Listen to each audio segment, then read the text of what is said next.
أعوذ بالله من الشيطان الرجيم. بسم الله الرحمن الرحيم. أقم الصلاة لدلوك الشمس إلى غسق الليل وقرآن الفجر إن قرآن الفجر كان مشهودا.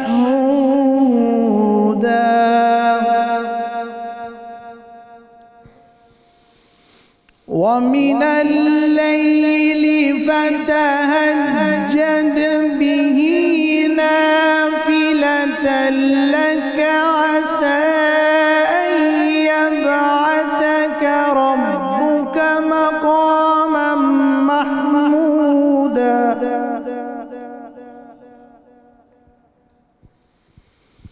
وقل رب أدخلني مدخل صدق وأخرجني مخرج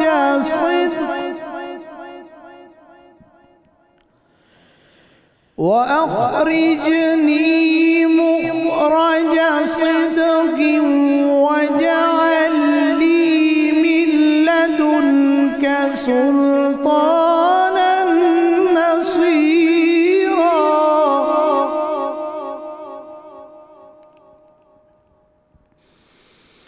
واجعل لي من لدنك سلطانا نصيرا.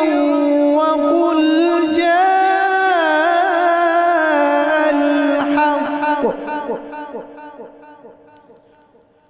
وقل جاء الحق وزهق الباطل إن الباطل كان زهوقا. صدق الله العظيم. جی ماشاءاللہ نوجوان قاری جناب قاری محمد لقمان صاحب تلاوت کلام پاک فرما رہے تھے. الحمدللہ رب العالمین والصلاة والسلام علی سید الانبیاء والمرسلین. اللہم صلی علی سیدنا و مولانا محمد وعلی آلہ واصحابہ وبارک وسلم وصلی علیہ. دنیا کے تمام دیکھنے والوں کو، تمام چاہنے والوں کو، تمام پیار کرنے والوں کو، اور جہاں جہاں تک اس وقت میری آواز کو سنا اور مجھے دیکھا جا رہا ہے، جنید اقبال کی جانب سے انتہائی محبت کے ساتھ السلام علیکم. ایک بار پھر ناظرین آپ کو 1445 ہجری سن 2024 رحمت رمضان کی خصوصی براہ راست نشریات میں سحری کے حسین سے موقع پہ اور 25ویں شب کو یعنی تیسری تاکرات اور ممکنہ شب قدر کے موقع پہ میں دل کی عطا گہرائیوں سے خوش آمدید کہتا ہوں. پہلے تو میں گزارش کرنا چاہوں گا ناظرین، دنیا میں جہاں جہاں اس وقت مجھے دیکھا جا رہا ہے، ان لمحات کو مس مت کیجیے گا، خدا را مس مت کیجیے گا. ہم چلے جائیں گے، ہم مٹی ہو جائیں گے، ہم قبر میں اتار دیے جائیں گے. یہ راتیں پھر نہیں آئیں گی، یہ پل پھر نہیں آئیں گے، یہ لمحات پھر قطعاً نہیں آئیں گے. اگر یہ واقعی شب قدر ہے اور یہ واقعی وہ لمحات ہیں کہ جن لمحات میں فرشتوں کا نزول زمین پہ ہونا ہے اور اللہ تبارک و تعالیٰ نے اپنی خاص رحمتوں سے اپنے پیارے بندوں کو نوازنا ہے، تو پھر آپ کا فرض ہے کہ آپ تیار رہیں اور اٹینٹیو رہیں اور اٹینڈنس لگوانے کے لیے بھی تیار رہیں اور اس انداز سے اٹینٹیو رہیں جس انداز سے اٹینٹیو رہنے کا حق ہے، یعنی اللہ کی بارگاہ میں بس سر بسجود رہیے، اس کا ذکر کرتے رہیے. اچھا صاحب، بات یہ ہے کہ ہمارے پاس آج الا ماشاءاللہ وقت ہی نہیں ہے. ہم بہت زیادہ بیزی ہو چکے ہیں اپنے کاموں میں. کاروبار کرنے کے لیے ہمارے پاس بہت وقت ہے، ہمارے پاس اپنی جابز نمٹانے کے لیے بڑا وقت ہے، ہمارے پاس بزنس میٹنگز کرنے کے لیے بڑا وقت ہے، ہمارے پاس گیٹ ٹوگیدرز کرنے کا بڑا وقت ہے، ہمارے پاس ہوٹلنگ کرنے کا بڑا وقت ہے، ہمارے پاس دوستوں سے ملنے ملانے کا بڑا وقت ہے، ہمارے پاس رشتہ داروں کے پاس جانے کا بڑا وقت ہے، ہمارے پاس پوری رات بیڈمنٹن کھیلنے، لوڈو کھیلنے، کرکٹ کھیلنے، پتنگ بازی کرنے، یعنی مختلف قسم کے انٹرٹینمنٹس کرنے کا بڑا وقت ہے، پوری رات اس منحوس موبائل کے اندر اپنے آپ کو غرق کرنے کا وقت ہے، پوری رات واٹس ایپ پہ لوگوں سے چیٹ کرنے کا وقت ہے، پوری رات انٹرنیٹ پہ اپنے آپ کو خوار کرنے کا وقت ہے، یعنی ان تمام کاموں کے لیے ہمارے پاس بہت وقت ہے۔ لوگوں کی غیبتیں کرنے کا بہت وقت ہے، لوگوں کی چغلی کرنے کا بہت وقت ہے، لوگوں پہ بہتان لگانے کا بہت وقت ہے، لوگوں کی ٹوہ لگانے کا بہت وقت ہے، لوگوں کے لیے جو ہے ان کی باتوں کو تلاش کرنے کا، یعنی ان کے حوالے سے جو ہے ہمیشہ تجسس میں مبتلا رہنے کا بڑا وقت ہے، لوگوں کو کریدنے کا وقت ہے۔ یعنی آپ اس بات کو بڑھاتے چلے جائیے، فضول سارے کاموں کے لیے ہمارے پاس وقت ہے نہیں ہے۔ میں پھر اللہ ماشاء اللہ کہہ رہا ہوں، یعنی جو لوگ نماز ادا کرتے ہیں اللہ تعالیٰ ان کو مبارک کرے، ان کی نمازوں کو قبول فرمائے، نہیں ہے تو ہمارے پاس نماز ادا کرنے کا وقت نہیں ہے، اللہ کے حضور سجدہ ریز ہونے کا وقت نہیں ہے۔ صرف 5 ہی وقت تو وہ بلاتا ہے، اور کیا کرتا ہے؟ مجھے بتائیے نا، اور کیا کرتا ہے؟ 5 وقت ایک صدا مسجد سے بلند ہوتی ہے جب وہ حی علی الصلاۃ حی علی الصلاۃ کے بعد کہتا ہے، یعنی آؤ نماز کی طرف، آؤ نماز کی طرف، اور پھر بتلاتا ہے کہ نماز کی طرف اس لیے آؤ کہ وہ نماز جو ہے تمہیں فلاح کی طرف لے کے جائے گی۔ جب وہ حی علی الفلاح مؤذن پکارتا ہے تو وہ یہ تو کہتا ہے کہ نماز کی طرف آ جاؤ، اس لیے کہ نماز تمہیں فلاح کی طرف لے جائے گی۔ ہم اس کی بات کو سنی انسنی کرتے ہیں، اپنے کاموں میں نکل جاتے ہیں، اپنی فضول کی مصروفیات میں نمٹاتے ہیں، اور ہم یہ سمجھتے ہیں کہ جو کام ہم کر رہے ہیں یہ ہماری بیسک پریورٹیز ہیں اور ہمیں جو ہے وہ اسی کی جواب دہی کرنی ہے۔ ایسا نہیں ہے صاحب، یہ ذہن میں رکھیں، ایسا نہیں ہے۔ وہ جس وقت مؤذن پکار رہا ہوتا ہے نا، یقیناً یہ اللہ کا ایک کنڈکٹ ہے کہ 5 وقت اسے پکارنے کا حکم دیا گیا ہے، وہ اس کی ایما پہ پکار رہا ہوتا ہے، اور اللہ چاہتا ہے کہ میرا بندہ آ کر میرے سامنے سجدہ ریز ہو، گو کہ اسے ہمارے سجدوں کی، ہماری نمازوں کی قطعاً کوئی ضرورت نہیں ہے، کوئی ضرورت نہیں ہے۔ ہم جائیں نہ جائیں رب کی ذات پہ کوئی فرق نہیں پڑتا اس کا، یہ ذہن میں رکھیے گا۔ یہ سارا معاملہ ہمارے ساتھ جڑا ہوا ہے۔ ہم جائیں گے فلاح پائیں گے، ہم جائیں گے کامیابی پائیں گے، ہم جائیں گے کامرانی پائیں گے، ہم جائیں گے سرخرو ہو جائیں گے، ہم جائیں گے تو ہم پاس ہونے والوں میں لکھ دیے جائیں گے، ورنہ ذہن میں رکھیے گا کہ ہماری رپورٹ کارڈ کے اوپر فیلول لکھ دیا جائے گا، اس میں کوئی دوسری رائے ہو نہیں سکتی۔ کل بروز محشر آپ کو معلوم ہے جو محشر کا میدان سجے گا اور ایک عجیب سراسیمگی کی کیفیت ہوگی، نفسی کا عالم ہوگا، تو پہلا جو کمپلسری کوسچن ہے جو ہم سب سے پوچھا جانا ہے، جس کا جواب باہر طور ہمیں دینا ہے، وہ کسی اور چیز کے بارے میں نہیں ہے کہ تو نے کتنا نام کمایا، کتنی شہرت، وہ جو 5 سوالات ہیں وہ تو اپنی جگہ ہیں کہ وہاں پہ انسان کے قدم نہیں اکھڑیں گے، لیکن بات یہ ہے کہ جو پہلا کمپلسری سبجیکٹ ہے نا، یا یوں کہہ لیجیے جو پہلا کمپلسری کوسچن ہے وہ کسی اور چیز کے بارے میں نہیں ہوگا، وہ نماز کے بارے میں ہوگا۔ اگر نماز کا سوال ہم نے صحیح طور سے اٹیمپٹ نہیں کیا اور اس کا جواب ہم نے صحیح طور سے نہیں دکھایا، اور ہماری زندگی کے کھاتے کو جب کھولا جائے گا اور اس کھاتے کے ہر ورق کو پلٹ کے جب ڈے بائی ڈے دیکھا جائے گا اور صبح شام کی ترتیب دیکھی جائے گی، اور پتہ چلا صاحب یہاں تو فجر میں بھی بندہ ایبسنٹ ہے، ظہر میں بھی ایبسنٹ ہے، عصر میں بھی ایبسنٹ ہے، مغرب میں بھی ایبسنٹ ہے، اور عشاء میں بھی ایبسنٹ لگی ہوئی ہے، آپ بلیو کیجئے ایسا معاملہ ہمارے گلے پڑنا ہے، ایسا معاملہ گلے پڑنا ہے کہ جس سے چھٹکارا کسی صورت ہو ہی نہیں سکتا، کیونکہ سرکار مدینہ صلی اللہ علیہ وآلہ وسلم نے بہت واضح طور پر کیٹیگوریکل فرما دیا کہ قیامت کے دن آدمی کے اعمال میں سب سے پہلے فرض نماز کا حساب لیا جائے گا۔ اگر نماز درست ہوئی تو وہ کامیاب و کامران ہوگا، اور اگر نماز درست نہ ہوئی تو وہ ناکام اور خسارے میں ہوگا۔ یعنی آپ ملٹی بلینر ہیں صاحب، آپ نے دنیا میں بڑا پیسہ کما لیا، بڑا نام کما لیا، بڑی پوزیشن کما لی، لیکن آپ زیرو ہو جائیں گے، زیرو، بالکل صفر، نل بٹا نل ہو جائیں گے اگر آپ کی نمازیں پوری نہیں ہوئیں۔ آپ کچھ بھی لے کے چلے جائیے، نماز کا جو درجہ دین اسلام میں ہے نا، وہ بالکل اس طرح سمجھ لیجئے کہ جیسے انسان کی باڈی میں یہ جو پورا بدن ہے نا، پوری باڈی ہوتی ہے، اس میں جو سر کی حیثیت ہے ایکچولی یہ نماز کی حیثیت ہے، اور اللہ تبارک و تعالیٰ نے نماز کو اتنی اہمیت دی ہے کہ یہ اتنا کمپلسری معاملہ ہے کہ نماز کو کہیں دین کا ستون، آپ امیجن کیجئے نا، میں اس وقت یہ لائیو ٹرانسمیشن کر رہا ہوں، میں ایک اسٹوڈیوز میں بیٹھا ہوں، یہ پوری عمارت پلرز کے اوپر کھڑی ہوئی ہے، ان پلرز کو اگر آپ ہٹا دیتے ہیں تو یہ بالکل چھت جو ہے نیچے آ جائے گی خدا نخواستہ، یعنی نماز جو ہے بنیادی طور پر دین کا ستون ہے، دین کا پلر ہے جس کے اوپر دین کھڑا ہے. آپ اس پلر کو متزلزل کر دیجئے پھر آپ کے وہاں کچھ رہ نہیں جاتا. نماز مومن کی معراج ہے.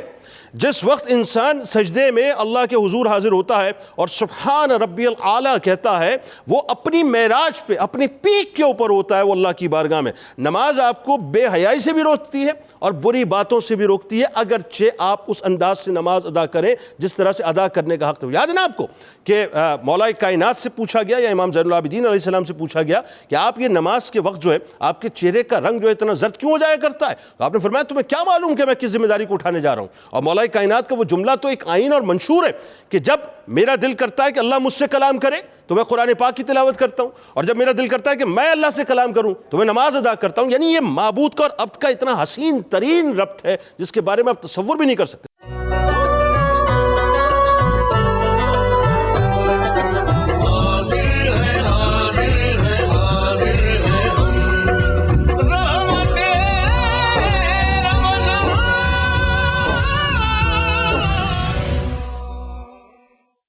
سرکار علیہ السلام نے کیا خوبصورت جملہ فرمایا کہ نماز میری آنکھوں کی ٹھنڈک، سرکار علیہ السلام کے چشمان مبارک کی ٹھنڈک ہے.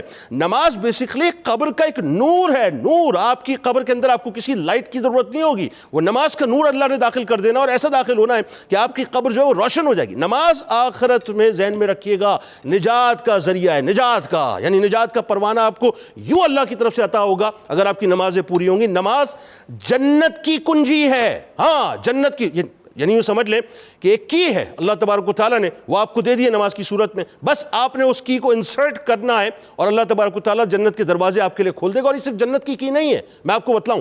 لوگ آج پریشان ہوتے ہیں، صاحب کاروبار نہیں چلتا، صاحب پریشانیاں ہیں، صاحب جاب نہیں مل رہی ہے، صاحب روزگار نہیں ہے، برکت نہیں ہے، بیماریاں جسم کے اندر آ گئی ہیں، پریشانیاں آ گئی ہیں، انزائٹی ہو گئی ہے، ڈپریشن ہو گیا ہے، گھر کے اندر پریشانیاں ہیں، لڑائی جھگڑے ہیں، بیگم نہیں مانتی، بچے نافرمان ہو گئے.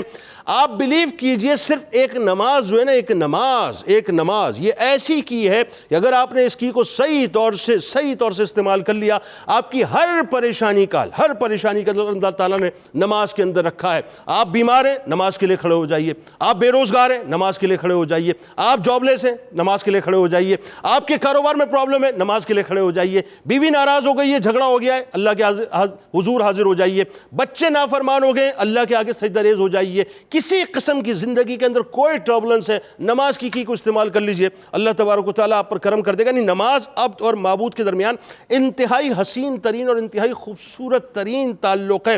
نماز ایکچولی کیا ہے میں آپ کو بتلاؤں. نماز یوں سمجھ لیجئے کہ آپ کے رب کے ساتھ یہ جو قرب الہی کے جو بہت سے ہم واسطے وسیلے تلاش کرتے ہیں نا، جو اسٹریٹ، سیدھا، انسٹنٹ اور فوری طور پر جو تعلق ہے اللہ تبارک و تعالیٰ سے بہترین قائم کرنے کا جو مطلب تعلق ہے، وہ سمجھ لیجئے نماز کی صورت میں ہے. نماز اللہ کو راضی کر دیتی ہے. ہاں، آپ اللہ اکبر کہہ کے اس کی کبریائی بیان کر کے آپ کھڑے ہو جائیے اس کی بارگاہ میں، اللہ آپ سے کسی طور سے ناراض نہیں ہوگا، اور اگر ناراض ہے اس نماز کی وجہ سے آپ سے راضی ہو جائے گا. نماز ایکچولی صرف جنت کی نہیں ہے، جنت کا راستہ بھی ہے. یعنی آپ ادھر ادھر ڈگمگائیں گے نہیں، سیدھا یہ جو راستہ ہے نماز کا وہ آپ کو جنت کی طرف لے جائے گا. نماز آپ کو بنیادی طور پہ بے حیائی سے بھی روک دیتی ہے. آپ جب اللہ کے حضور حاضر ہونا شروع ہو جاتے ہیں نا، تو یہ جو زبان ہے اس کے اوپر آپ کو کنٹرول آ جاتا ہے. پھر آپ بری بات نہیں کرتے، بری بات نہیں کہتے، آپ کے کان بری بات نہیں سنتے، آپ اپنے آپ کو فحش باتوں سے دور کر دیتے ہیں. نماز آپ کو برے کاموں سے دور کر دیتی ہے، لیکن شرط وہی ہے کہ اسی انداز سے نماز ادا ہو. نماز مومن اور کافر کے درمیان کا فرق ہے. نماز ولایت کا ذریعہ ہے. نماز کو سرکار مدینہ صلی اللہ علیہ وآلہ وسلم جو ہے اتنا ریٹ کرتے ہیں کہ نمازی کو سرکار علیہ السلام کی آپ سوچئے شفاعت نصیب ہوگی کل بروز محشر. نماز ایمان کے ساتھ باقاعدہ، یعنی یوں کہہ لیجئے کہ اس طرح مربوط ہے کہ نمازی ایمان کے ساتھ دنیا کے ساتھ رخصت ہوگا. یعنی نماز جو ہے وہ جو آپ کے دل کے اندر ایک زنگ لگا ہوا ہوتا ہے نا، میل لگی ہوئی ہے، کجی ہے اور پتہ نہیں کیا کچھ ہے جو آپ دھونا چاہتے نہیں دھو پا رہے، نماز آپ کے دل کے زنگ کو مکمل مکمل طور پہ صاف کر دیتی ہے۔ نماز آپ کو اس انداز سے یوں سمجھ لیجئے اللہ کے ذکر میں مشغول کر دیتی ہے کہ آپ کے اندر ایک روحانی کیف بھی شروع ہو جاتا ہے اور آپ کے اندر ایک سکون و قرار بھی آ جاتا ہے، اور آپ یہ سمجھنے لگتے ہیں کہ کوئی انزائٹی، کوئی ڈپریشن، یعنی آپ ڈپریسڈ ہیں نا، پریشان ہیں، آپ آزما لیجئے، آج ابھی اس وقت وضو کیجئے اور کھڑے ہو جائیے اور اس انداز سے کھڑے ہو جائیں جس انداز سے اللہ کی بارگاہ میں کھڑے ہونے کا حق ہے، اور بھول جائیے ساری اس وقت دنیا کو بھول جائیے، لا کہہ دیجیے سب کو، اور اس وقت آپ اللہ کے حضور حاضر ہو کے اس انداز سے اللہ اکبر کہیں جس انداز سے اللہ اکبر کہنے کا حق ہے، اور ذہن میں رکھیں میں ہوں اور تو ہے اور میں ہوں، بس پھر آپ دیکھیے آپ کی ساری انزائٹی اور ڈپریشن جو ہے مکمل طور پہ ختم ہو جائے گا۔ ذہن میں رکھیے گا نماز مومنوں کے دل کا سرور ہے۔ نماز پل صراط پر، اب میں آپ کو بتلاؤں، یہ جو پل صراط ہے نا، پل صراط، اس پہ گزرنا آسان نہ ہوگا، یہ کہہ دیتے ہیں ہم، لیکن یہ جو نماز ہے نا، نماز یہ پل صراط پہ چراغ کا کام باقاعدہ کرے گی۔ نماز روز محشر آپ کو سرخ رو کر دے گی، اور سب سے بڑا انعام جسے کہتے ہیں نا کہ ٹاپ آف دا لائن انعام کیا ہے صاحب، وہ بتلائیے، تو ٹاپ آف دا لائن انعام یہ ہے کہ جس وقت سب کچھ ہو جائے گا اور اہل جنت جنت میں جائیں گے تو جو نمازی ہیں اللہ تبارک و تعالیٰ ان کو اپنا خاص دیدار عطا فرمائے گا، یعنی آپ سوچئے سرکار علیہ السلام فرماتے ہیں، میں بات کو بس ختم کر رہا ہوں، کہ حضرت عبداللہ ابن مسعود رضی اللہ تعالیٰ عنہ سے مروی ہے، سرور دو جہاں صلی اللہ علیہ وآلہ وسلم سے انہوں نے دریافت کیا، اور سوال دیکھیں کتنا حسین، اور جواب سنیے سرکار نے کیا فرمایا۔ عرض کیا یا رسول اللہ صلی اللہ علیہ وآلہ وسلم، اللہ کو کون سا عمل سب سے زیادہ محبوب ہے؟ یہ ایک صحابی کا سوال ہے اور تاجدار کائنات سے سوال ہے۔ اب ذرا سوچئے جو جواب دیا ہوگا وہ جواب کتنا کامل، کتنا اکمل، کتنا مکمل اور کتنا حسین ترین جواب ہے کہ سرکار علیہ السلام فرماتے ہیں کہ نماز کو اس کے وقت پر ادا کرنا۔ آپ سمجھ رہے ہیں میری بات؟ یعنی نماز میں کوتاہی نہ کرنا۔ بھائی وہ مؤذن نے اذان دی ہے، وقت نہیں ہے، بسیں میں بزی ہیں، کام میں، ادھر ادھر اپنے کاموں میں لگے ہوئے ہیں، واٹس ایپ پہ لگے ہوئے ہیں، پتہ نہیں کیا کیا کام کر رہے ہیں، نہیں، اللہ کو جو سب سے زیادہ محبوب عمل ہے نا وہ یہ ہے کہ وقت پر نمازی نماز ادا کر دے۔ اور ایک اور بات میں آپ کو بتلاؤں کہ سرکار علیہ السلام نے کیا خوبصورت بات فرمایا کہ روز قیامت، سن لیجیے ان جملوں کو پیوست کر لیں اپنی روح میں، ہاں پلا دیں اپنی روح کو۔ سنیے سرکار کیا فرماتے ہیں کہ روز قیامت وہ لوگ جن کا دل نماز میں اٹکا رہتا ہے، آپ سمجھ رہے ہیں میری بات؟ دل نماز میں اٹکا رہتا ہے، بھائی وجود تو یہاں ہے لیکن دل نماز میں اٹکا ہوا ہے۔ بھائی کب مؤذن اذان دے گا اور کب ہم مسجد کی طرف جائیں، تو وہ جو دل اٹکا رہتا ہے نا نماز کے اندر، سرکار فرماتے ہیں کہ روز قیامت وہ لوگ جن کا دل نماز میں اٹکا رہتا ہے اللہ کے عرش کے سائے میں ہوں گے۔ جسٹ امیجن اللہ کا عرش، خاص صاحب سوچئے ذرا کیا کیفیت ہے، یعنی میرا دل جو ہے وہ ہر وقت، بھائی وقت آ جائے میں جا کے سجدہ ریز ہو جاؤں، اس ماتھے کو جس ماتھے پہ مجھے بڑا فخر ہے نا، بڑا ناز کرتا ہوں، پوری دنیا کو میں چلاتا ہوں، اس ماتھے کو میں نے اللہ کے سامنے جو جھکانا بھی ہے اور اس کو رگڑنا بھی ہے۔ یہ جو رگڑنے کی جو مطلب سوچ ہے نا کہ مجھے رگڑنا ہے اپنے آپ کو، اللہ تبارک و تعالیٰ اپنے عرش کے سائے میں رکھے گا۔ حسن بصری رحمۃ اللہ علیہ کا قول ہے، بات ختم ہو رہی ہے، کہ اللہ تعالیٰ کی طرف سے نمازی کے لیے 3 خصوصی عزتیں ہیں۔ اب یہ سن لیں، یہ سمجھ لیں کہ منشور میں آپ کو دے رہا ہوں، آخری بات کر رہا ہوں۔ پہلی بات جو فرماتے ہیں کہ جب نمازی بارگاہ الہی میں نماز کے لیے کھڑا ہوتا ہے تو اس کے سر سے لے کر آسمان تک رحمت الہی گھٹا بن جایا کرتی ہے، خاص صاحب گھٹا بن جایا کرتی ہے۔ آپ ذرا زیوم تو کریں۔ دوسری بات فرماتے ہیں کہ نمازی پر انوار و تجلیات کی بارشیں ہوتی ہیں، ہم دیکھ ہی نہیں رہے ہوتے نا، ہمیں معلوم ہی نہیں ہوتا، لیکن ذرا اس کنیکٹیوٹی کو قائم تو کریں کہ کیسی کنیکٹیوٹی۔ اور تیسری بات، فرشتے نمازی کو چاروں اطراف سے مکمل طور پہ گھیر لیا کرتے ہیں، کارڈن آف کر لیا کرتے ہیں مکمل طور پہ، اور پھر آخر میں ایک فرشتہ ندا لگاتا ہے کہ اے نمازی اگر تو دیکھ لے، اللہ کرے وہ سوچ ہمیں مل جائے اور وہ نظر مل جائے، اگر تو دیکھ لے کہ تیرے سامنے کون ہے اور تو کس سے مخاطب ہے تو خدا کی قسم تو قیامت تک سلام نہ پھیرے، قیامت تک سلام نہ پھیرے۔ اب ذرا مجھے بتائیے عشق ہوگا نہیں ہوگا نماز سے؟ عاشق نماز بن جائیں، عاشق نماز بن جائیں، عاشق نماز بن جائیں، فرشتے آپ کے عاشق بن جائیں گے، اور جن کے عاشق فرشتے بن جاتے ہیں نا، پھر ذہن میں رکھیے گا فرشتے ہمیشہ اپنی چھیاں کے اندر اس کو رکھتے ہیں۔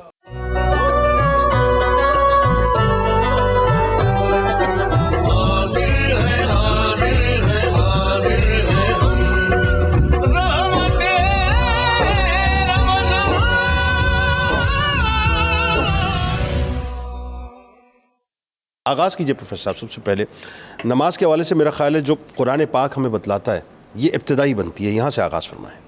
بسم اللہ الرحمن الرحیم اللہم صلی علی محمد وعلی آل محمد وبارک وسلم۔ بہت شکریہ محترم جنید اقبال صاحب، اللہ کریم آپ کی زبان میں تاثیر پیدا کرے آمین اور ہم اہل ایمان نماز کی اہمیت کو جان سکیں۔ آمین آمین۔ قرآن کریم نے کہا کہ وَإِن مِّن شَيْءٍ إِلَّا يُسَبِّحُ بِحَمْدِهِ، کہ کائنات میں کوئی شے ایسی نہیں جو اللہ کی تسبیح نہ بیان کر رہی ہو۔ زمین و آسمان اللہ کی تسبیح بیان کر رہے ہیں۔ اللہ مالک ہے اور انسان بندہ ہے، اور مالک کے لیے بندے کی طرف سے بندگی کا بہترین انداز صرف اور صرف نماز ہے۔ اور آپ یہ جان کر حیران ہوں گے کہ جب پاکستان وجود میں آیا تو اس وقت بر صغیر میں جو مساجد تھیں، شاید ہی کوئی ایسی مسجد ہو جس میں فارسی کا یہ شعر نہ لکھا ہوا ہو کہ روز محشر کے جاں گداز بود، اولیں پرسش نماز بود۔ اللہ رب العزت نے قرآن حکیم میں سب سے زیادہ اہل ایمان کو، بندوں کو نماز کی ادائیگی کا حکم دیا ہے۔ بے شک 92 مقامات پر نماز کی ادائیگی کا حکم ہے، اور سینکڑوں بار صلاۃ کا لفظ آپ کو قرآن کریم میں ملے گا۔ ٹھیک۔ پروردگار عالمین فرماتا ہے کہ وَأَقِیمُوا الصَّلَاةَ وَآتُوا الزَّکَاةَ وَارْکَعُوا مَعَ الرَّاکِعِینَ، جناب نماز قائم کرو، زکوٰۃ دو اور جھکنے والوں کے ساتھ جھکو۔ ٹھیک۔ وہ مالک و مولا ایک ہی بار کہہ دیتا، اس کی نعمتوں کا شکر ادا کرنے کے ضمن میں ہمارے لیے اس کا ایک ہی حکم کافی ہو جاتا، کافی تھا۔ لیکن وہ کتنا مہربان ہے، رؤوف بالعباد، کہ بار بار انسان کو یاد کرا رہا ہے کہ تیرے لیے بندگی کا صرف اور صرف ایک ہی راستہ ہے، اور وہ ہے کہ تیری پیشانی میرے حضور میری عظمتوں کے سامنے زمین پر لگ جائے۔ اللہ اس لیے فرمایا کہ حافظوا علی الصلوات، نمازوں کی حفاظت کرو، والصلاۃ الوسطیٰ، اور خاص طور پر نماز وسطیٰ کی یعنی نماز عصر کی، قوموا للہ قانتین، اللہ کے لیے فرما بردار بن کر کھڑے ہو جاؤ۔ وہ پروردگار عالمین قرآن میں فرمائے قد افلح المومنون، مومن فلاح پا گئے۔ ٹھیک۔ لیکن صرف یہ نہیں کہ مومن کہلا لیا فلاح پا گئے، اس کے ساتھ ہی فرمایا کہ کون مومن فلاح پا گئے، الذین ہم فی صلاتہم خاشعون، وہ لوگ جو اپنی نمازوں میں خشوع و خضوع سے کام لینے والے ہیں، نماز کو ادا کرنے والے ہیں۔ سورہ البقرہ سے لے کر سورہ الماعون تک، آخری پارے تک چلے جائیے، پروردگار عالمین اپنے بندوں کو بار بار کہے، اور قرآن ایک اور انداز بھی دے رہا ہے۔ وہ کیا؟ وہ یہ ہے کہ وہ ہمیں بتا رہا ہے کہ اللہ نے شیطان کو ایک بار کہا کہ آدم کو سجدہ کر۔ ٹھیک۔ اس نے آدم کو سجدہ کرنے سے انکار کر دیا، اس کے گلے میں لعنت کا طوق پڑ گیا۔ تو وہ اللہ جو شیطان کو ایک بار آدم کو سجدہ کرنے کے لیے کہے اور وہ اس کے جواب میں ملعون بن جائے، تو وہ اللہ جو بندے کو بار بار کہے نماز ادا کر، نماز قائم کر، نماز قائم کر۔ اسی لیے علماء نے کہا کہ شیطان 1000 مرتبہ بہتر ز بے نماز، شیطان بے نماز آدمی سے 1000 درجہ بہتر ہے۔ کہاں پیش آدم بئیں پیش حق سجدہ نہ کرد، کہ اس نے آدم کے آگے سجدہ نہیں کیا، اور بے نماز آدمی اپنے رب کے آگے سجدہ نہیں کر رہا ہے، تو یہ کس مقام پر کھڑا ہے؟ سورہ انفال میں تو نماز کا ذکر کرتے ہوئے ہمارے پروردگار نے کیا ہمارے لیے نعمتوں کے دروازے کھولے۔ وہ کیا فرمایا؟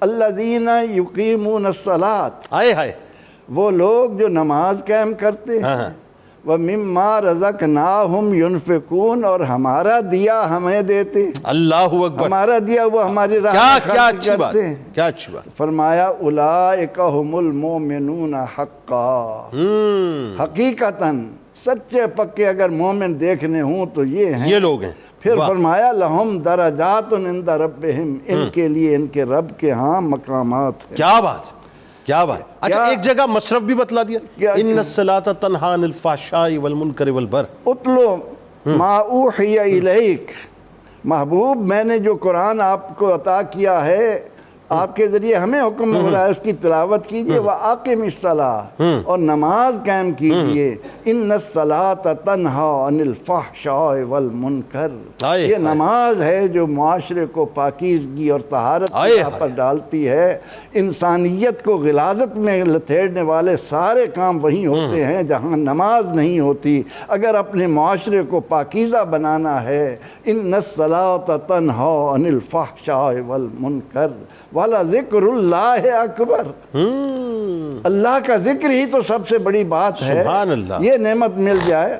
فرمایا کہ جو نماز قائم کرتے ہیں، زکوٰۃ دیتے ہیں، لہم درجات عند ربہم، پھر فرمایا ومغفرۃ، ان سے درگزر ہوگا، ان کی کوتاہیاں بھی معاف کر دی جائیں گی، ورزق کریم، آہا، اور ان کی معیشت کو وہ پر لگیں گے کہ کیا انسان بات۔ تصور ہی نہیں کر سکتا کہ واہ۔ نماز کی بدولت اس کو اللہ تعالیٰ کی طرف سے کیا کیا انعامات مل رہے واہ، ہیں۔ یعنی اس کا مطلب نماز ایک کی ہے، جیسا کہ میں عرض کر رہا تھا کہ ہر مسئلے کا حل نماز کے اندر موجود ہے، ہر مسئلے کا، اور یہ قرآن نے کہہ دیا 1450 برس پہلے۔ جی یہی وجہ ہے کہ جس کی بنا پر پیغمبر رحمت صلی اللہ علیہ وسلم نے اسے اپنی آنکھوں کی ٹھنڈک قرار دیا اللہ ہے۔ اکبر۔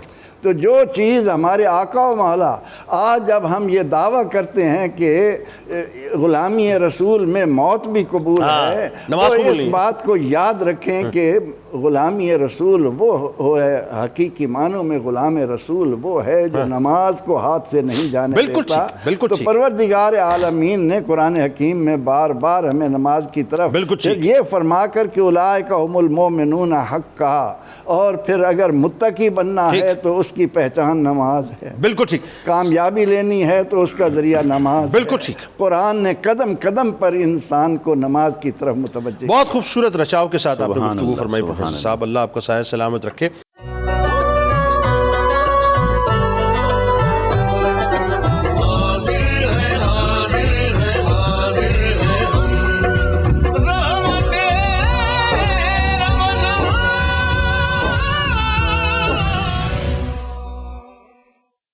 میں پریکٹیکل پہ آگے آتا ہوں کہ سرور دو جہاں صلی اللہ علیہ وآلہ وسلم نے کس انداز سے پریکٹیکلی نماز کو ادا کیا، یا صحابہ اور اہل بیت نے، کیونکہ ان کی نمازوں کے بارے میں بھی جاننا بہت ضروری ہے۔ پہلے ہم تھیوری پہ بات کرتے ہیں۔ سرکار علیہ السلام کی جو فرامین ہے اس کی روشنی، یعنی نماز کی حلاوت، اس کی محبت، اس کی الفت، اس کی چاہت، اس کا عشق بیان کیجیے ذرا۔ بہت شکریہ جنید بھائی۔ آج ایک ایسے اہم فرض کے اوپر ہم غور و فکر کرنے کے لیے بیٹھے ہیں جو ہر کلمہ گو کے ساتھ ایسا منسلک ہے کہ روزانہ 5 مرتبہ، اور دیکھیے کہ حج کو اللہ تعالیٰ نے پوری زندگی میں ایک بار کے لیے فرض فرمایا، ٹھیک، وہ بھی اس شخص کے لیے جو جسمانی طور پر بھی استطاعت رکھتا ہے اور مالی طور پر بھی استطاعت رکھتا ہے، ٹھیک، ورنہ نہیں، اور وہ بھی ایک بار۔ روزہ سال میں ایک بار، 1 مہینے کے لیے، اور وہ بھی اس پر جو جسمانی طور پر استطاعت رکھتا ہے۔ زکوٰۃ سال میں ایک بار، وہ بھی اس کے لیے جو صاحب نصاب ہے۔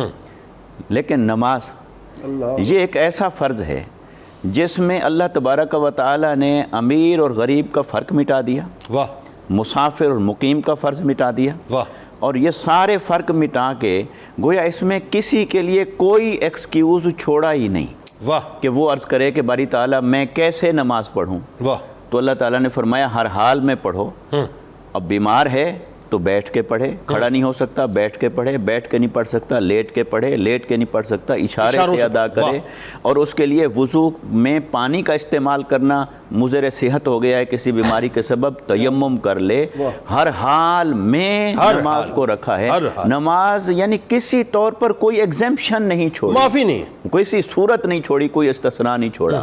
تو اس سے معلوم ہوتا ہے کہ نماز اس کی بارگاہ میں کس قدر مطلوب عمل ہے کہ اس نے اس عمل کو ایسا بنایا ہے کہ کسی کے لیے کوئی وے آؤٹ نہ رہے کہ اس کو سکپ کر کے کسی طرح گزر جائے۔ آپ ایک لفظ بار بار استعمال فرما رہے ہیں کی کنجی، چونکہ وہ لفظ حدیث پاک میں ہے کہ آقا علیہ الصلوۃ والسلام نے اس کو نجات کی کنجی قرار دیا۔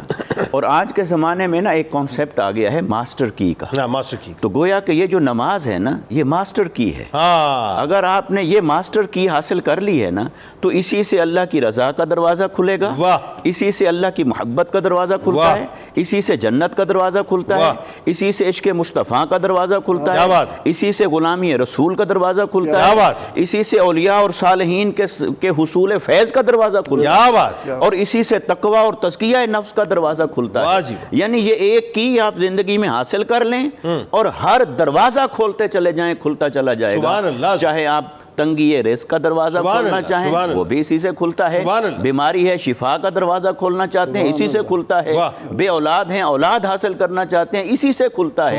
گویا کہ اللہ تبارک و تعالیٰ نے اسے ایک ایسی ماسٹر کی کے طور پر ہمیں عطا فرمایا ہے کہ جس آدمی نے اسے پلے باندھ لیا تو وہ ہر حال میں اس نے رب کو پا لیا۔ سبحان اللہ۔ اور پھر آقا علیہ الصلوۃ والسلام کے آپ نے فرمایا پریکٹیکل اور تھیوری، دو لفظ آپ نے استعمال فرمایا، دونوں لفظ مجھے تصورات میں کہیں لے گئے۔ پریکٹیکل کا آپ نے لفظ استعمال فرمایا، ابھی قبلہ پروفیسر صاحب نے نماز کے حوالے سے قرآن مجید کا تذکرہ فرمایا، کثرت سے اللہ تعالیٰ نے ذکر فرمایا سینکڑوں مقامات پر، مگر اس کا پریکٹیکل نہیں بتایا۔ بالکل ٹھیک ہے، سجدہ کیسے کرو، رکوع کیسے کرو، قیام کیسے ہے، احکام کیسے ہیں، عملی طور پر چیزیں کیا ہیں، کیسے ہیں، کھڑے ہونا ہے، بیٹھنا ہے۔ تو صحابہ کرام نے عرض کی یا رسول اللہ صلی اللہ علیہ وسلم اتنی جگہ اتنے مقامات پر جو فوکس کروایا گیا اور ایمفیسائز کیا گیا کہ یہ پڑھو یہ کرو، کیسے کیف نصلی، کیسے پڑھیں؟ تو اللہ تعالیٰ نے آقا علیہ السلام کی زبان مبارک پر یہ حکم جاری فرمایا، گویا کہ حضور نے فرمایا صلو کما رأیتمونی اصلی، وہ تھیوری تھی، پریکٹیکل میں ہوں، آؤ مجھے دیکھو اور نماز ادا کرو۔ تو آقا علیہ السلام کے جو عمل مبارک تھا آپ نے کر کے دکھایا، اور پھر وہ جو کر کے دکھایا اس کو آقا علیہ السلام نے پھر مومن کی معراج قرار دیا۔ اب اس ماسٹر کی والے کانسیپٹ کو آپ معراج کے ساتھ جوڑ لیں کہ ایک تو یہ تحفہ معراج کا ہے، بالکل صحیح، اللہ تعالیٰ نے شب معراج میں اپنے حبیب صلی اللہ علیہ وسلم کو تحفہ دیا کہ اے حبیب آپ آئے ہیں تو جن کی طرف سے آپ آئے ہیں تو جاتے جاتے ان کے لیے بھی کچھ لے جائیے، کیا بات، اور یہ جو آپ کو عطا کیا ہے اس تحفے میں بھی اسی کی خوشبو آئے گی، کیا بات، وہی معراج ہوگی، کیا بات، اسی کی خوشبو آئے گی، لے جائیے ان کو بانٹ دیجئے۔ کیا بات، اس لیے آقا علیہ السلام نے فرمایا الصلاۃ معراج المؤمن، مومن کی معراج ہے نماز۔ اور ایک دوسری حدیث میں جو حدیث جبرائیل کہلاتی ہے، بخاری اور مسلم کی متفق علیہ حدیث مبارکہ، تو جب چوتھا سوال کیا جبرائیل امین نے انسانی شکل میں کہ مل احسان و احسان کیا ہے، تو آقا علیہ السلام نے وہاں جو ڈیفینیشن فرمائی ہے عبادت کی اس کو نماز کے تصور معراج کے ساتھ جوڑ لیجئے۔ فرمایا ان تعبد اللہ کانک تراہ فإن لم تکن تراہ فإنہ یراک، عبادت اور بندگی ایسے کرو کہ جیسے تم اللہ کو دیکھ رہے ہو، کہ تمہارے پردے ہٹ گئے، اس مقام پر جا کھڑے ہو۔ اور اگر یہ درجہ تمہیں حاصل نہ ہو سکے تو کم سے کم یہاں تک تو آؤ کہ وہ تمہیں دیکھ رہا ہے، اور جب وہ تمہیں دیکھ رہا ہے پھر تمہیں کیسا ہونا چاہیے، پھر تمہارے دل کے تصورات کہاں مجتمع ہونے چاہیے، پھر تمہارا رکوع کیسا ہو، قیام کیسا ہو، سجدہ کیسا ہو، کم سے کم اتنا تو لحاظ کر لیجیے۔ تو گویا کہ آقا علیہ الصلوۃ والسلام نے فرامین میں اس کو کثرت کے ساتھ بیان فرمایا۔ پھر اور اگر اس کے فضائل کی بات کریں، حضرت مولا کائنات کرم اللہ وجہہ الکریم آپ فرماتے ہیں کہ میرا دل جب چاہتا ہے نا کہ میرا رب مجھ سے بات کرے اور میں سنوں تو میں قرآن پڑھتا ہوں، اور جب میرا دل چاہے کہ میں بات کروں اور وہ سنے پھر میں نماز پڑھتا ہوں، کیونکہ نماز کے اندر گویا کہ بندہ رب سے ہم کلام ہو گیا ہے۔ تو ذرا اس کے ترجمے پر غور تو کیجئے، جو لوگ یہ کہتے ہیں جی ہمیں خیالات اور وسوسے ہی نہیں چھوڑتے کیا کریں، تو ذرا توجہ کو مرکوز کیجئے نا کہ جو کلمات آپ زبان سے ادا کر رہے ہیں ذرا اس کے معنی پر غور کریں گے تو آپ کا سارا دھیان سمٹ آئے گا کہ اپنے رب سے آپ کہہ کیا رہے ہیں۔ سبحانک اللہم کی صورت میں کیا کہا ہے، سبحان ربی الاعلیٰ کی صورت میں کیا کہا ہے، سبحان ربی العظیم کی صورت میں کیا کہا ہے۔ اور یہ نماز کو سب سے افضل عبادت اس لیے کہا گیا ہے کہ انسان کی عزت اور تکریم اور اس کا غرور اور انا کی جو سب سے بڑی علامت ہے نا وہ ہے اس کی پیشانی، اور پیشانی کے ساتھ ہے ناک، کتنی ضرب الامثال کے اندر ناک اور پیشانی، اور یہی ناک اور پیشانی جب بندہ مٹی اور خاک کے اوپر رکھ کر کہتا ہے سبحان ربی الاعلی، پاک ہے میرا رب، وہ اعلیٰ ہے، میں یہاں جھکا ہوں، تو جب اس کیفیت کے ساتھ ڈوب کے ادا کرتا ہے تو رب تعالیٰ فرماتا ہے جا، میں نے تیرے سارے گناہ بخش دیے، تیری ساری خطائیں معاف فرما دی، تیری ساری التجاؤں کو قبول کر لیا، جو تو چاہے میں تجھے عطا کر دیتا ہوں۔ سر ایک بات اور بتائیے، وہ جو سرکار علیہ السلام کی حدیث پاک ہے جس کا مفہوم کہ سرکار نے سوال کیا کہ اگر کسی کے گھر کے باہر نہر ہو، وہ تو بتائیں نا، وہ حدیث پاک ہے کہ آقا علیہ السلام نے صحابہ کرام سے پوچھا، فرمایا اگر کسی کے گھر کے سامنے نہر ہو یعنی پانی ہو اور وہ اس میں دن میں 5 مرتبہ نہائے تو بتاؤ کیا کوئی میل کچیل اس کے جسم پر بچ جائے گا؟ عرض کی یا رسول اللہ کیسے ہو سکتا ہے؟ فرمایا پس یہ نماز کی مثال اسی طرح ہے کہ اگر 5 وقت نماز ادا کرو تو جو میل کچیل گناہوں کا آیا ہوگا سارے کا سارا نماز دھو ڈالے گی، اور اس نماز کو ادا کرو تو اللہ تبارک و تعالیٰ تمہیں گناہوں سے بھی پاک فرما دے گا اور اپنی رضا میں بھی معراج عطا فرما۔ سبحان اللہ، کیا کمال ہے، کیا کمال گفتگو ہے۔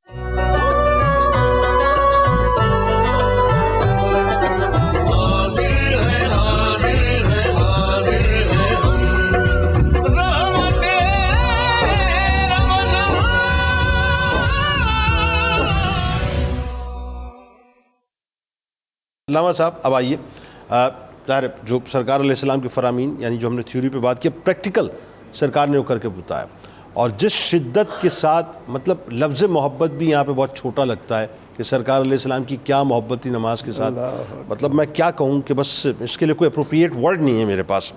تو جو پریکٹیکلی سرکار علیہ السلام نے نماز کے ساتھ وارفتگی دکھائی ہے، بتلائیے ذرا۔ بسم اللہ الرحمن الرحیم۔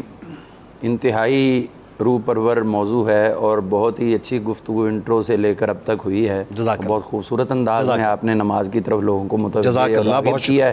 بہت شکریہ۔ اللہ پاک ہم سب کو ہمیشہ نماز کا پابند رہنے کی توفیق۔ جزاک اللہ علامہ صاحب، جزاک اللہ۔ یہاں پر یہ عرض کرنا کہ حضور صلی اللہ تعالیٰ علیہ وآلہ وسلم نماز کے ساتھ محبت فرماتے تھے، تو ہم جب اظہار نبوت کا مرحلہ دیکھتے ہیں تو ہمیں وہیں سے حضور کی نماز سے محبت کی جھلکیاں ملنا شروع ہو جائیں۔ اللہ اکبر۔ آپ دیکھیے حضرت سیدنا مولا علی المرتضیٰ شیر خدا کرم اللہ تعالی وجہ الکریم، آپ ایک مرتبہ گھر کے ایک کمرے کے اندر آئے تو آقا کریم علیہ السلام اور ام المومنین خدیجہ الکبریٰ سلام اللہ تعالی علیہا یہ دونوں اندر موجود تھے، اور حضرت علی نے دیکھا کہ اس سے پہلے ایسی کوئی عبادت نہیں کر رہے تھے جو اب کی جا رہی ہے، جس میں رکوع بھی ہو رہا ہے، سجدہ بھی ہو رہا ہے، یہ سارا معاملہ۔ تو اب آقا نے جب نماز سے فراغت کی تو حضرت علی نے عرض کیا حضور یہ آپ کیا کر رہے تھے، اس سے پہلے تو کبھی نہیں دیکھا۔ تو آپ نے فرمایا کہ یہ وہ عبادت ہے جسے نماز کہتے ہیں، اور ہم آپ کو بھی دعوت دیتے ہیں آؤ ہمارے ساتھ شریک ہو۔ یعنی ابتدا سے ہی نماز کی محبت آپ نے ظاہر کرنا شروع کی، اور یہ بتا دیا کہ تمام عبادات اگر اپنے وقت پر بعد میں ہیں تو اولین عبادت اللہ نے وہی عطا کی ہے جس عبادت کے اندر مسلسل حضور کو اللہ نے 10 سال تک محو رہنے کا۔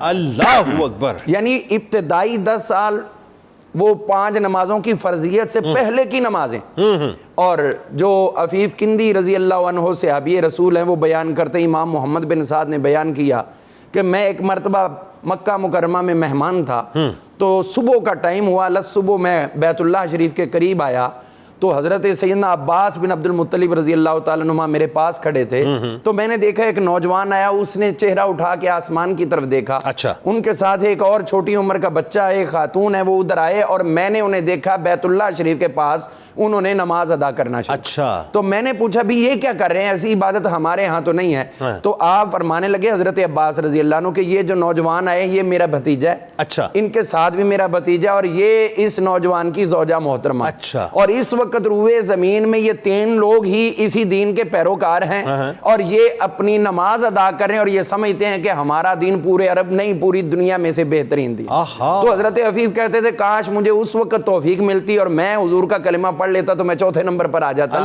لیکن یہ بتایا جا رہا ہے کہ نماز کا پیرالل اسی طرح مسلسل تعلق چلتا ہے۔ پھر آپ دیکھیے حضور نے نماز سے محبت کی تو انتہا کر دی، ایسی انتہا کی کہ جب بھی کوئی ایسا ٹائم ہوتا، فرض تو فرض ہیں، حضور علیہ الصلوۃ والسلام حضرت بلال حبشی رضی اللہ عنہ سے فرماتے تھے یا بلال ارحنا بالصلاۃ، اے بلال ہمیں نماز کے ساتھ ٹھنڈک پہنچاؤ، سکون پہنچاؤ، نفلی نماز کا وہاں اہتمام شروع کر دیا۔ حضور صلی اللہ تعالی علیہ وآلہ وسلم نماز سے اتنی محبت فرماتے ہیں کہ حضرت حذیفہ بن یمان رضی اللہ عنہ فرماتے ہیں کہ میں ایک مرتبہ رات کو، نصف رات کو حضور کی خدمت میں حاضر ہوا تو آپ نے نفل ادا کرنے شروع کیے، تو میں نے بھی وفور شوق کے ساتھ آپ کے ساتھ نوافل کی ادائیگی شروع کی۔ آپ قرات فرما رہے تھے تو آپ نے سورہ بقرہ شریف کا آغاز کر دیا، تو جب پڑھتے رہے میں نے کہا ابھی رکوع کریں گے، یہاں تک میں نے کہا ابھی 100 آیات پہ تو آپ رکوع کر لیں گے، لیکن آپ نے وہاں پر بھی رکوع نہیں کیا اور آگے چلتے چلتے پوری سورۃ البقرہ اسی ایک رکعت کے اندر ختم، 2.5 پاروں کی۔ ہاں جی، اور جب یہاں ختم کی میں نے کہا اب تو رکوع ہوا، لیکن ابھی رکوع بھی نہیں ہوا، حضور صلی اللہ علیہ وسلم نے سورہ آل عمران شروع کر دی۔ میں نے کہا ابھی یہ اتنی طویل قرات اور وہ بھی مسلسل ہو رہی، بھی ابھی رکوع جائیں گے کرتے کرتے سورہ آل عمران شریف بھی مکمل ہو، سبحان اللہ، آپ نے سورۃ النساء شروع کر دی اور ابھی پہلی رکعت ہے۔ یہ دیکھیے نماز کے ساتھ حضور کی کتنی محبت ہے، اس کے اندر محو اتنے ہو گئے کہ رات کیسے گزر رہی ہے اس کا اندازہ بھی نہیں فرما رہے، اور اس نماز کے اندر جو اللہ کا کلام ہے اس کو مسلسل آپ ادا فرما رہے اپنی زبان فیض ترجمان سے، اور یہاں تک کہ سورۃ النساء بھی مکمل ہوئی، اور یہ 3 بڑی بڑی صورتیں یہ پڑھنے کے بعد آپ نے پھر رکوع شروع کیا۔ قطع کلام کی معذرت، یہ وہ منزل مجھے لگتا ہے، بلکہ لگتا کیا حقیقت، یہ وہ منزل ہے، وہی بات کہ آپ اللہ سے محو کلام ہے، اللہ کو دیکھ رہے ہیں، اور اس کیفیت کے اندر پھر جو ہے نماز ادا ہو رہی ہے۔ ایسا کلام، یہ کلام حضور کا ہے، لیکن اس سے پہلے یہ صورتیں خود رب کا کلام ہے، اور یہ کہیے کہ رب کے کلام کو رب کو ہی سنایا جا رہا ہے۔ اب رکوع کیا تو کہتے ہیں ہم نے بھی رکوع کیا، اب وہ اتنا بڑا جتنا طویل وقت آپ نے ان صورتوں کی تلاوت فرمائی تھی اس سے زیادہ آپ نے رکوع کے اندر وقت لگا۔ اس کے بعد پھر میں نے کہا بھی یہ تو اتنا طویل معاملہ ہو گیا، پھر سجدہ کیا اور جتنا ٹائم پیچھے لگایا تھا اس سے زیادہ آپ نے سجدے کے اندر وقت لگا۔ اب یہ دیکھیے کہ اس سے بڑھ کے اور نماز کے لیے محبت کیا ہوگی۔ ہمارے ہاں تو یہ ہوتا ہے کہ نماز تراویح ادا کریں تو لوگ نکلنے کے بہانے ڈھونڈتے ہیں، اور اپنے آقا کو دیکھیے کہ وہ پوری رات اسی طرح قیام میں۔ حضرت ام المومنین سیدہ عائشہ صدیقہ رضی اللہ عنہا نے جب عرض کیا تھا حضور کے پاؤں مبارک ورم فرما گئے، حضور آپ تو گناہوں سے پاک ہیں، منزہ ہیں، مصفہ ہیں، تو آپ اتنی زیادہ عبادت، تو آپ نے فرمایا افلا اکون عبدا شکورا، کیا میں اپنے رب کا شکر گزار بندہ نہ بنوں؟ اور پھر دیکھیے اس کی میں سمجھتا ہوں امت کو سمجھانے کے لیے انتہا کیا ہے۔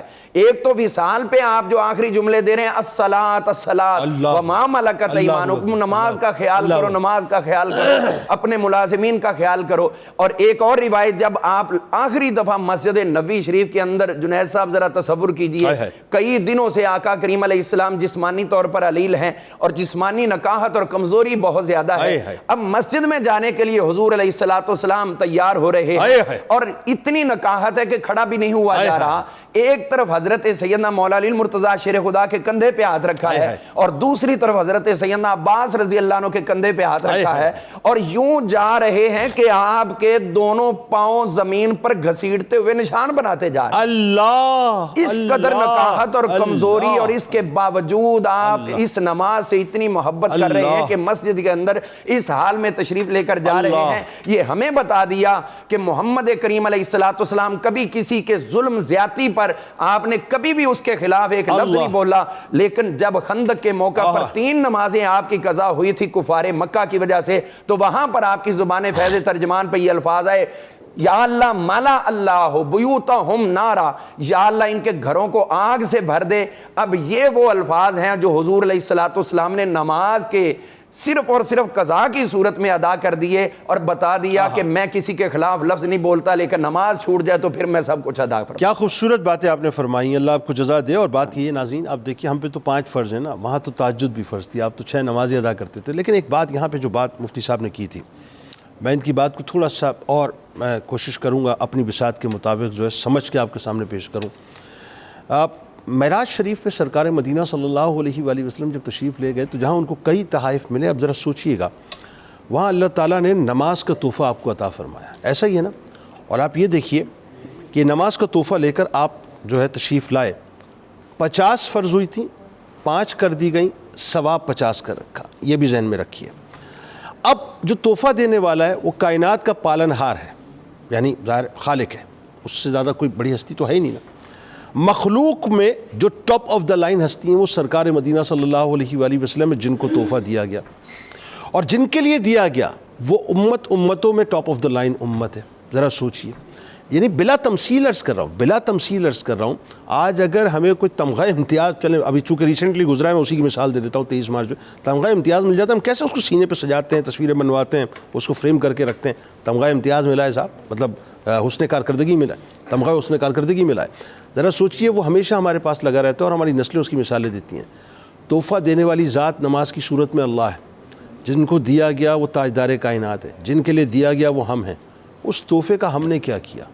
اپنے سینوں پر سجایا یا اسے اٹھا کے اگنور کر دیا؟ یہ ہے سوال. درود پاک پیش کیجئے، لوٹ کے گفتگو کا آغاز کرتے ہیں.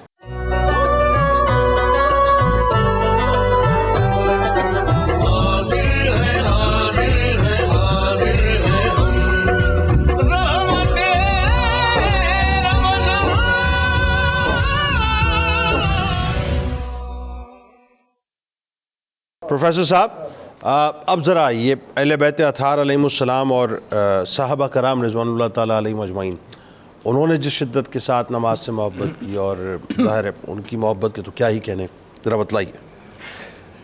جنید اقبال صاحب، صحابہ کرام اور اہل بیت اطہار رضوان اللہ علیہم اجمعین، ان کی نماز کی کیفیت کیا ہوتی تھی، ان کی نماز کے ساتھ عقیدت کیا تھی، اس بات کو سمجھنے کے لیے بنیادی چیز یہ ہے کہ جس نماز کو سرور دو جہاں صلی اللہ علیہ وسلم نے نظریے کے طور پر بتایا ہو کہ یہ دین کا ستون ہے، بتایا ہو کہ یہ اسلام اور کفر کے درمیان فرق کرنے والی ہے، اور یہ فرمایا ہو کہ یہ الصلاۃ نور، نماز نور ہے.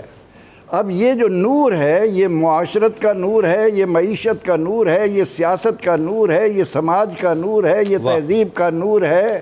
زندگی کے تمام شعبے اگر کسی نور سے جگمگ کر سکتے ہیں تو وہ صرف اور صرف نماز ہے.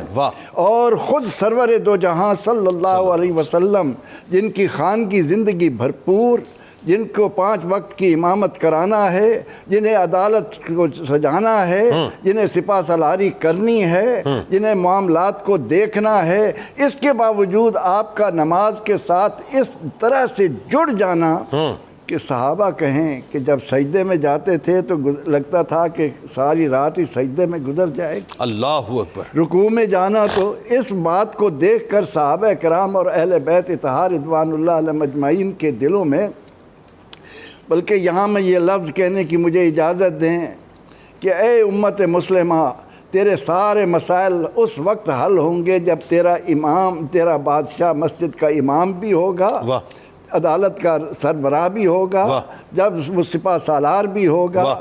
جو لوگ اس مسلمان ہوتے ہوئے ان چیزوں کو پس پشت رکھ کر خیر کی امید رکھتے ہیں، یہ سب خام خیالی ہے. بالکل ٹھیک. اب کیسا تھا، اس کی 1-2 مثالیں وقت کی قلت کے پیش نظر. حضرت ابن عباس رضی اللہ عنہما فرماتے ہیں، جنگ صفین ہے، سیدنا علی مرتضیٰ کرم اللہ وجہہ جہاد کر رہے ہیں، اور جہاد کی حالت میں بار بار سورج کی طرف نظر اٹھاتے ہیں. اللہ اکبر. عبداللہ بن عباس رضی اللہ عنہما فرماتے ہیں کہ یا حضرت، آپ سورج کو کیوں دیکھ رہے ہیں اس حال میں؟ فرمانے لگے کہ میں دیکھ رہا ہوں کہیں زوال کا وقت نہ آ جائے، میں اس سے پہلے 2 رکعت نماز پڑھ لوں. اللہ اکبر. عبداللہ بن عباس فرماتے ہیں کہ اس گھمسان کے رن میں آپ کو اس نفل نماز کی فکر پڑی ہے؟ تو جواب دیا کہ اے عبداللہ ابن عباس، ہم یہ جہاد کس لیے کر رہے ہیں؟ صحیح. یہ جملہ مولا کائنات کا کہ جہاد ہو رہا ہے تو وہ بھی اسی لیے کہ نماز کی آفاقیت کو قائم رکھا جائے. اس سے جو غافل ہوتے ہیں وہ اسلام کو کمزور کرنے والے ہیں. اللہ. اسی طرح سے حضور سید عالم صلی اللہ علیہ وسلم کا ایک ارشاد جو بہت زیادہ مشہور نہیں ہے لیکن کیا کمال ہے. فرماتے ہیں کہ جس طرح زمین والوں کے لیے